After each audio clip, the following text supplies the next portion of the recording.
प्रियांका शर्मा असं या गरोदर महिलेचं नाव आहे। त्या त्यांच्या माहेरी प्रसूतीकरिता आल्यात। त्यांनी प्रसूतीसाठी महापालिकेच्या डोंबिवलीतील शास्त्रीनगर रुग्णालयात 3 महिन्यापूर्वीच नाव नोंदणी केली आहे। त्यांच्या प्रसूतीची तारीख जवळ आल्यानं त्यांच्या कुटुंबियांनी त्यांना प्रसूतीकरिता शास्त्रीनगर रुग्णालयात रविवारी सायंकाळी 5 वाजता दाखल केलं।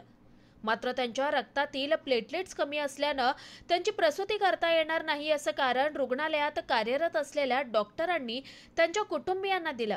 त्या प्रसूतीकरिता फिट आहेत की नाहीत याचीही वैद्यकीय चाचणी केली असता त्यांची प्रसूती होऊ शकते असा रिपोर्ट आला।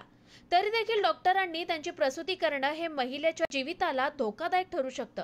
या सगळ्या प्रक्रियेत सोमवारी सकाळी 9 ते दुपारी 2 वाजेपर्यंत वेळ वाया गेल्याचा आरोप शर्मा यांच्या कुटुंबियांनी केलाय।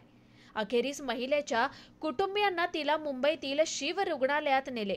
त्या ठिकाणी पुन्हा वैद्यकीय चाचणी करण्यात आली। प्रसूती करण्यासाठी कुठल्याही प्रकारचा धोका नाही असं त्या ठिकाणच्या डॉक्टरांनी सांगितलं। आज पहाटे 2 वाजताच्या सुमारास या महिलेची विना शस्त्रक्रिया प्रसूती प्रक्रिया पार पडली। तिने बाळाला जन्म दिलाय। बाळ आणि त्याची आई सुखरूप आहेत। अशा प्रकारच्या घटनेमुळे महापालिकेकडून रुग्णांना आरोग्य सेवा पुरवण्यात हेळसांड केली जाते हेच उघड झालंय। या प्रकरणी दोषींच्या विरोधात महापालिकेचे आयुक्त कारवाई करणार आहेत की नाही असा सवाल पाटील यांनी उपस्थित केलाय।